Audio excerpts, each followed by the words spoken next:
Hi, my name is Alea Wood, and I'm doing my presentation on accessibility to healthy food in your community. My abstract, access to foods that support healthy eating patterns contribute to an individual's health throughout his or her life. In urban settings, food consumption and purchasing behaviors differs substantially between predominantly African American communities and predominantly Caucasian communities. You will see more fast food places, predominantly African American communities, than Caucasian neighborhoods.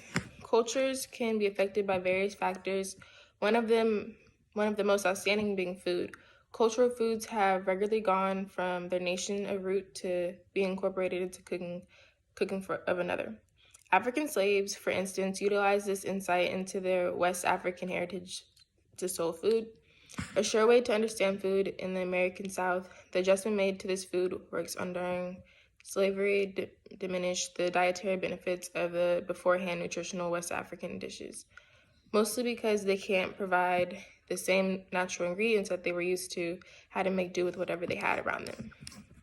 My introduction, assessing healthy food is challenging for many Americans, particularly those living in low-income neighborhoods, communities of color, and rural areas. For years, lower-income communities have struggled at grocery stores, and fresh, affordable produce have vanished from their neighborhoods. You will see more fast food restaurants before you see a Whole Foods or a Trader Joe's. With the lack of healthy foods, a nutritionist diet and good health are out of reach. This paper examines who has access to healthy foods and why it matters. Research will be conducted to better understand how lack of healthy food affects the low-income neighborhoods. For my methodology, in this study, the researcher plans to research to find out how people in different communities are accessing healthy food. The researcher plans to use a quantitative research design in which they will measure their eating habits. The study, if an individual lives in a lower income neighborhood, they're not able to access healthy foods in their community, and they have poor eating habits. The design.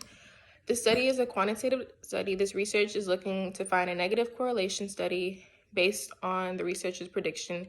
Individuals that live in higher income neighborhoods have better eating habits and access to healthy foods than individuals in lower income neighborhoods. For the procedure, first, the researcher plans to gather individuals in the greater New Orleans area. For participants that qualify, they will be issued an informed consent form that they must issue back before they receive a test. Each participant will be issued the eating habits questionnaire. The questions in this questionnaire ask about your background and the habits at home and work that may relate to your health. The questions focus particularly on eating habits. The eating habits questionnaire will be given to 100 individuals throughout the metro area over the course of 2 weeks. Then the results will be recorded. Participants, the researcher will be collecting data from 100 individuals that live in the 4 areas of New Orleans. The researcher will be testing 25 individuals from the age of 18 to 30 years old from the lower 9th Ward in New Orleans, the 7th Ward in New Orleans, Marrero, Louisiana, and Metairie, Louisiana. The participants will be administered an informed consent, and once signed, they will receive the eating habits questionnaire. Materials used, the informed consent will be given to each participant that decides that they will be participating in the survey. Excuse me. The informed consent will be given to each participant that decides they will be participating in the survey.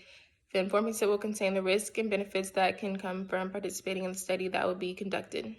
The materials that will be used in the study by the researcher only includes the eating habits questionnaire that was developed by Dana-Farber Cancer Institute. And some of my literature review, I have found an article, and it was saying that Alex Park, a writer and researcher from California, he is currently working on a book about the rise of the global fast food industry. He has noticed that in predominantly African American neighborhoods such as Atlanta, Louisville, and Newark, there is a vast amount of fast food chains in the area. Watching commercials that target the African American audience with R&B and hip hop artists, walking into a Kentucky Fried Chicken franchise in 1993, noticing R&B and hip hop had replaced the standard Mozart blaring on the speakers on the menu, collard greens and red beans and rice set alongside mashed potatoes and gravy. Strangers of all, though, were the employees had behind the counter dressed in the uniforms, but with some more Afrocentric accents, vests and ties made with kente cloth and dashiki and kufi hats. This marketing design was to bring an enormous amount of African-American customers, calling it the Neighborhood Kentucky Fried Chicken campaign. The food industry has targeted the African-American communities from the earliest 1960s. McDonald's hired Bureau of Communications, a celebrated Black-owned advertising agency in Chicago. A launch campaign aimed for African-American customers. Black franchise owners were becoming the pillar of their communities, supporting charitable funds such as scholarships and celebrating Martin Luther King Day to further appeal to African-American customers. In conclusion, I have come to notice that there are not many fresh produce stores in certain low-income areas compared to others. In Metairie, they have a Whole Foods and Trader Joe's within a 5-mile radius, whereas in the lower 9th Ward area, there will be about 10 corner stores and 1 grocery store that might be a neighborhood Walmart. They have a Walmart that has, you have to go all the way uptown to go to the Whole Foods.